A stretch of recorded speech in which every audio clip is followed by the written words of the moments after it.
Hey everybody, I want to show you Windows 10 today. I downloaded the update as soon as it was available, which I believe was the 29th, so I think Wednesday evening I had it all downloaded and I installed it Thursday morning, and so I've been playing with it for about a day and a half, and there were some things about it that just made me want to share my experience, and hopefully other people will find it useful, whether they've already upgraded or whether they are considering upgrading and they want to see sort of somebody use it and how it actually is. So yeah, first things first, I wanted to show you sort of what my system is. I'm running a Core i7 processor, 16 gigs of RAM, a top-of-the-line graphics card, MSI GTX 970. It's a new system that I built just this spring. Water cooled, Asus Formula 7 motherboard. So a pretty top of the line system, SSDs for my programs and my operating system, that sort of thing. And I also wanted to say that I am coming from Windows 7. I skipped Windows 8 entirely. So my perspective is coming from Windows 7. So I'm not comparing Windows 10 to Windows 8. I'm comparing Windows 10 to Windows 7. And I think that is where much of my negative opinion is coming from. So right off the bat, I will sort of give you my gut reaction so far. I don't like it. I don't like Windows 10. I would much prefer Windows 7. Now, part of that might be because I just upgraded and I just haven't learned entirely how to use Windows 10 yet. I haven't got used to the way it does things, where things are, that sort of stuff, and that will get better with time. Also, Microsoft's stated intention here is to do incremental updates to Windows 10, now supposed to be the final version of Windows, and it will just be continuously updated, much in the same way that, say, iOS is on your phone. You just get updates every once in a while, and sometimes it's a major update, sometimes it's a sort of minor update, but that's the direction Microsoft has said they are going in. So I figured I just should bite the bullet, do it, learn it, especially while it's still free. And it may be that it will always be free. That wouldn't surprise me if Microsoft decides to just make Windows free to get everybody to use it. But we'll see. In any case, this is on my everyday, my actual work computer that I do everything that I need to do on. So I'm sort of committed here. All right. Well, so here you can see the desktop. First things first, if you're coming from Windows 7, things look a bit different. If you're coming from Windows 8, I think you're probably a bit used to this stuff. Let's start in the Start menu here, and I'm just going to do this to kind of help show what's going on here. These are those sort of Metro tiles, live tile things, and you can add your apps into here. Now, interestingly, let's see if I can actually add a regular program, pin to start. I can. Okay, so regular programs, unpin from start. So your start menu is resizable, which is kind of interesting. So you could fill this whole thing up with tiles, I suppose, and use it that way. So you can do that. You can resize. The tiles, the things that were in here to begin with when the operating system was freshly installed were all the useless bloatware that I don't want. Microsoft's email client and Microsoft's music player and Microsoft's whatever. I got rid of all that just by going unpin from start, and then I was able to shrink this down and get a nice sleek start menu. Unfortunately, this start menu, as far as I've been able to tell so far, is not very customizable. So I can't right click here. I can right click on these items, but I can't add new categories. I can't rearrange these things because this is in this sort of most used category. If I open up my File Explorer, say I want to put my projects folder in there, just to show up, pin to start menu, nothing happens. If I drag it up into here, you see it's got that red hash through it. doesn't do anything. Can't put it in the all apps. I can't do anything with it. So there may be a way to do that. I haven't figured it out yet. Let's see, if we go, actually let's go to the start settings and see if there is anything here. Now we can show recently added apps. Apps, I don't know exactly what that's referring to. I think that it's referring to these sort of Microsoft Store mobile apps that also work on your Windows desktop machine for some unknown reason. I don't know why anybody would care or why anybody would use these things. They're just less functional versions of real desktop programs as far as I can tell. They're designed for tiny little screens, touch interface because there's no keyboard, and not very nice hardware. So on a machine like mine, very top of the line hardware, an actual workhorse of a desktop PC, these apps are, as far as I can tell, completely pointless. However, they're still calling, apparently all apps still refers to the regular programs that you've got, Fraps and GIMP and whatever. So the terminology is a bit unclear to me. But anyway, recently added apps, I don't care about that.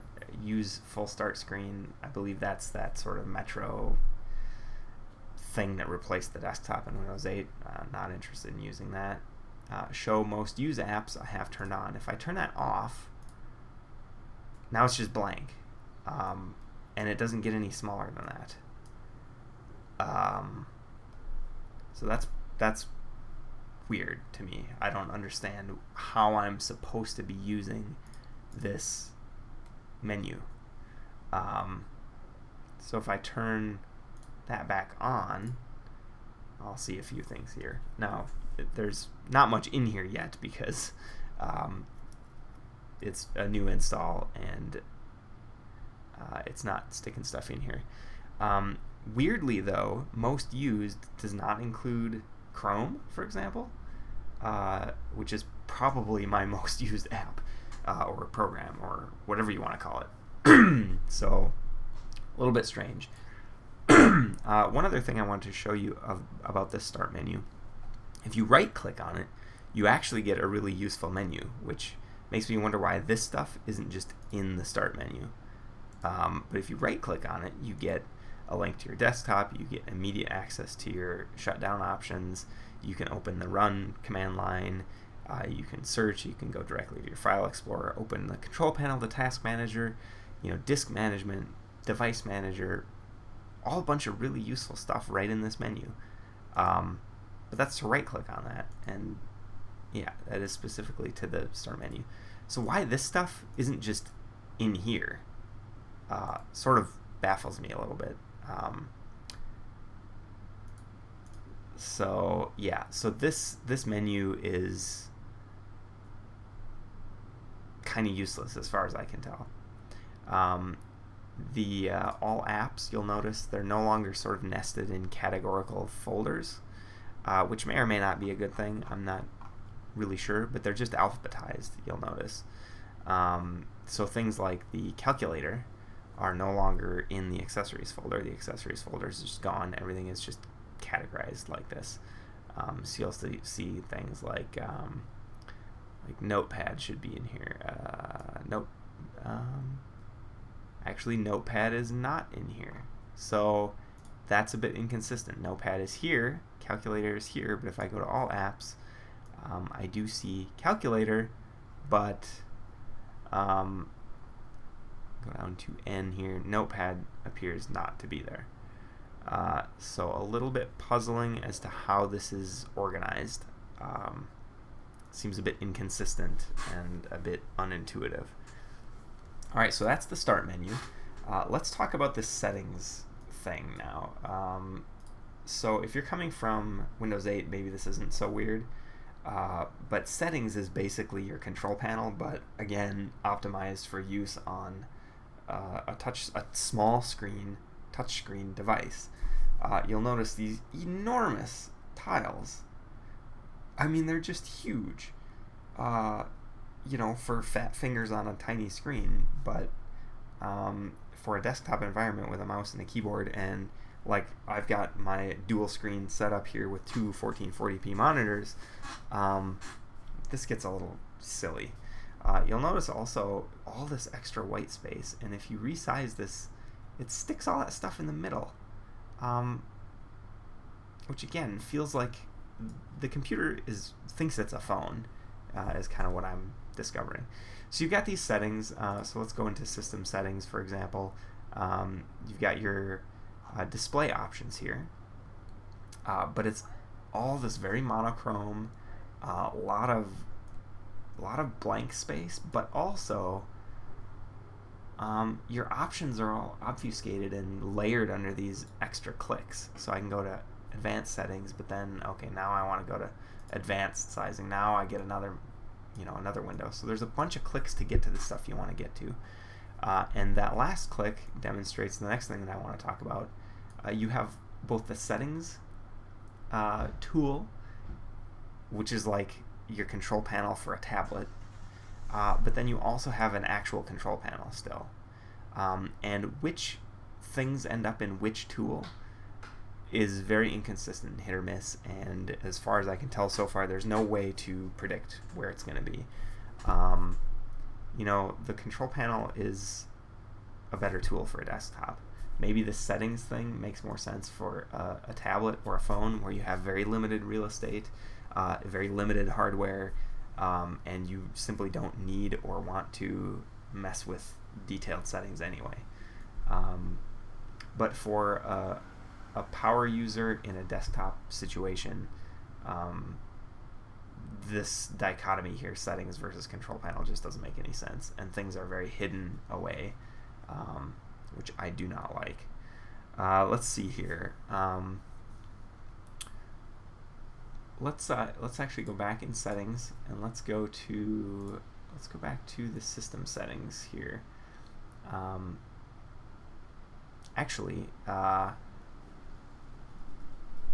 No, let's go into personalization. Let's go into start. This is something else I noticed. So you've got all these sort of slider radio button things. I mean, they would have been probably checkboxes in previous versions of Windows. Now there are these funny sliders, which again sort of makes sense if you're swiping with your finger as an interface element. A mouse, they don't really. But you'll notice if I click slowly, it works. Oh no, it missed one there. It doesn't always work. Like, the interface is slow. The animation is interfering with the actual function of the button. And this again, it's like the computer thinks it's a phone, and it's dumbing things down, making things slow and difficult and bloated in a desktop environment. This stuff kind of makes me a bit crazy. So there's that. Things like this are actually quite a bit slower in Windows 10 than in Windows 7. And I don't think it's because the operating system is actually running slower. It's because the interface is interfering. So that's something to think about. Also, things like, like this screen here. Okay, you're going to pick your desktop background. You can pick what you want it to be. You can choose your picture. These are like the 5 most recently selected things. You can go browse for something, then you can, pick how you want it to tile or center or whatever. But the way it's organized, you just get all this massive white space everywhere, and no borders, no visual cues as to where you should be putting your eye. And this is not the worst example of that. So let's actually move to the file browser here. Now look at this is so busy. The white space is arranged strangely. I've got like just this mess of frequent stuff not organized in any logical way that I can see. Then recent files, here's just a list, but like there's no headings here, so I can't sort by name or date that it was modified or file type or anything. If I go into this PC, which used to be my computer, it looks more or less the same, I guess, as it did before. So that's okay. These folders up here is a bit weird. I don't like that, because when I go to this PC, what I want to be in is essentially the root. I want to see my physical drives or my partitions, as the case may be, and then dig in from there into the file system. So I don't really like these fake folders here, but that's not really anything new to Windows 10, I guess. All right. So something else to talk about in our file manager here, or the file explorer, I guess they call it. I've actually minimized this, but this is the default view here. You have this big ribbon bar thing, you know, like out of Office, for example, with all of this just buttons and clicky things and like a scrolly window inside of a bar inside of a window. Yuck. I mean, these things shouldn't have to be giant buttons. They should just be menu options that drop down nice and clean and neat and minimal. You can shrink up the ribbon, but if you go back into these options, the ribbon pops back out again. And it does go away. It's not permanently back, but you still have all this stuff to click on, which I don't like either. I don't want this video to be a rant, but I'm just kind of giving my honest opinion about the way I'm finding stuff. And much of this is simply opinion. You know, the looks, the flat look, borderless, whatever. You know, some people are going to like that, some people aren't, and you know, that's very subjective. I'm not sure how I feel about it. I'm more interested in how the information is organized on the screen, and so far that is not impressing me. Another example here, actually, let's just delete. I don't even know what this is. Let's just delete this.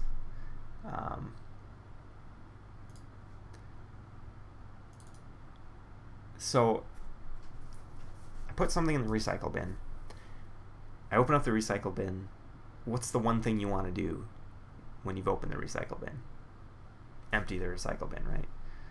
Oh, okay, well, we got this big ribbon thing again, with a whole ton of stuff, like, am I going to fax something from my recycle bin?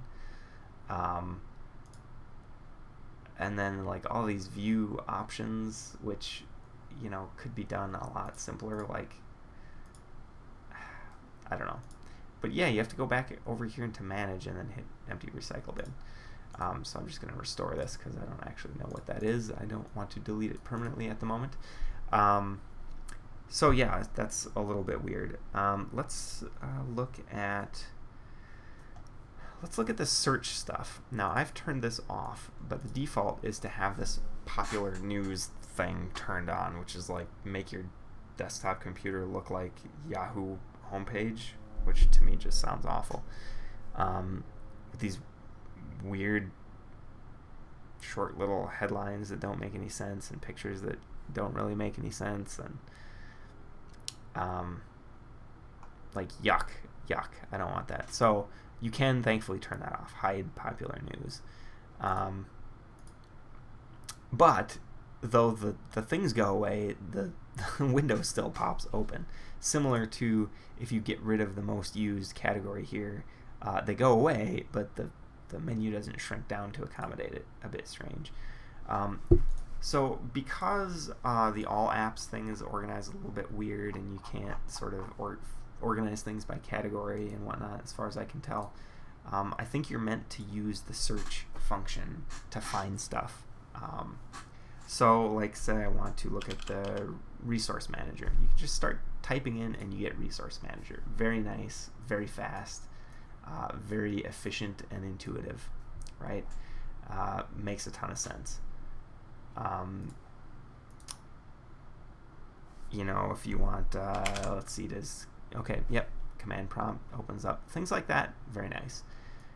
However, let's say I want to find a folder on my computer. I have a folder called projects. Let's give that a try and see what happens. Okay, nope, I get search the web for projects, and then I get a bunch of suggested web searches based on what I typed in for some reason. Then I get things from the Microsoft Store. None of that is what I want. What I'm looking for is the folder called Projects. Okay, well, there's a My Stuff button down here. Let's click that and see what happens. Okay, well, no, I get a bunch of files.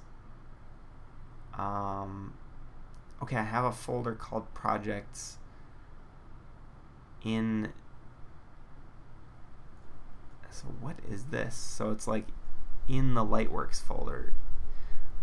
Something that I'm noticing here. So the folder I'm looking for does not show up, but what I'm noticing is the only things that are showing up are in the C drive. So my projects folder is actually in the F drive, I think. So it does give you other places to look. You can click File Explorer, and then it will give you results here. So actually, it's probably this one that I'm looking for. No, it's not. Let's see. Is there another one? Well, it's finding the shortcuts, but it's not actually. It's not actually finding this. So this is the path I'm looking for. E, manual backup, documents, projects. That's what I'm looking for. And yes, I know I have a really disorganized, terrible document system here. But yeah, so if I'm looking for projects, I don't get it. Even if I go to My Stuff, I don't get it. Even if I go other places to look File Explorer, I still don't get it. I get the shortcut, which is on my desktop, but I do not get the file itself, or the folder itself. So I'm pretty sure it's only searching the C drive, and I don't know why it's doing that. I don't know how to fix that.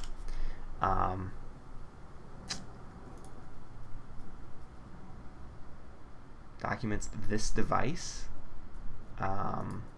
So I clicked that. That did not help. So you can sort here. I just want to see folders. Okay, that's better. But I'm still not getting what I really want. Other places to look, search results. So it's searching settings for my search results, not settings for the search results. Let's try right-clicking here. Search. I'm not really seeing options here. So the search thing is really hit or miss. Also, I have not started using Cortana because of sort of some privacy data security concerns that I have. I'm not sure I really want Microsoft cataloging all my emails and actually reading my emails and whatnot. Also, I've heard that Cortana, from people who have tried to use it, just isn't really that useful yet.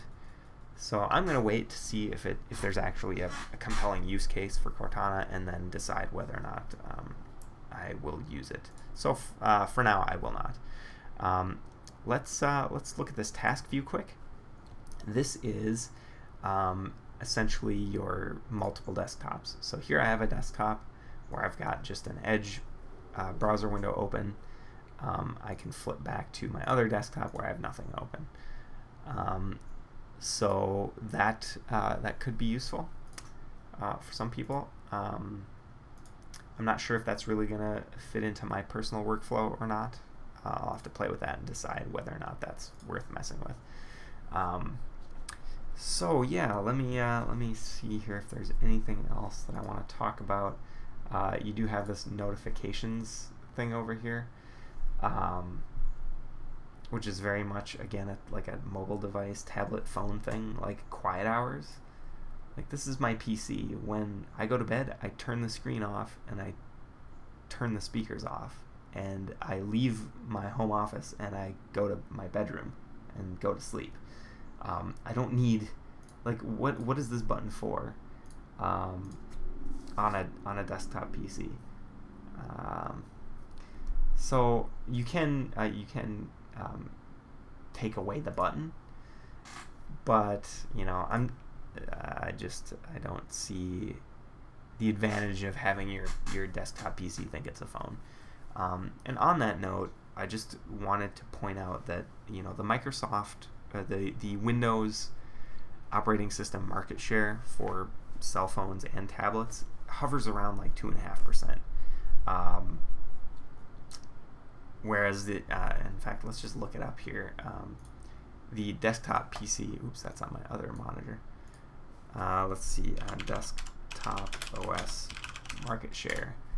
Windows is pretty high in desktops. Yep, look at that. 61% Windows 7, 13% Windows 8, 12% XP. So, you know, you add that up, you get, what, 27% plus 61%. So, you know, we're in above 80% Windows users on the desktop. It's like 2% on phones and like, well, 2.5% on phones, 2.5% on tablets, something like that. So I really have to question the wisdom of making this sort of seamless transition between tablets and desktops and phones as far as an operating system, when Microsoft really doesn't have a mobile market. It's tiny, but they have a huge desktop market. That's where most of their users are. So that's sort of my philosophizing, I guess. So bottom line, my takeaway so far from a couple of days of using Windows 10, right out of the box, I don't feel that it's an improvement over Windows 7. A couple of things are, for example, like you can snap things to corners, which is pretty nice. You know, the snap feature is pretty cool. But you know, that's a small thing, I feel. So yeah, going from Windows 7 to Windows 10, I'm very not excited about it. In 6 months, that may change. We'll probably see some updates come through. I will get better at learning how to use it, get more used to its, you know, the paradigm that they're using. So yeah, the install process was a bit wonky. I had to manually delete corrupted downloaded files and, you know, use the command line to restart Windows Update and whatever to get it to actually download and install. So that was a bit weird. Definitely not something a non-tech savvy person would be comfortable doing, but after that, the install was very seamless and smooth and relatively quick. I think it, you know, probably took less than 20 minutes all told, maybe half an hour, I don't know, something like that. So yeah, that's what I've got for you so far. As I learn a little bit more, I may do another video and explain maybe some of the things that I learned that I don't know now, but hopefully I will learn over the next few weeks, and that might help some other people who are transitioning. So yeah, I hope everybody has a great day. If you like this video, if you found it helpful, please leave a like, share it with your friends, and everybody have a great day. I'll see you around.